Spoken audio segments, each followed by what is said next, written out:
बचे हुए चावल से आप इस तरीके से पुलाव बना सकते हैं।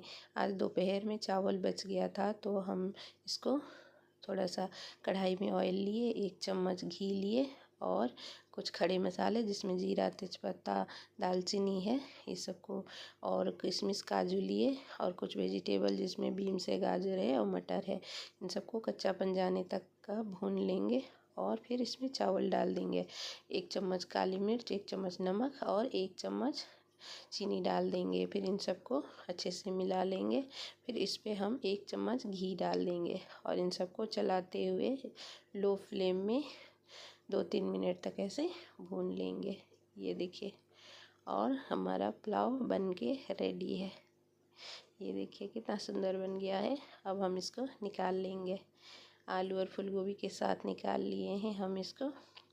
आप चाहे तो किसी भी सब्ज़ी के साथ खा सकते हैं। ये देखिए।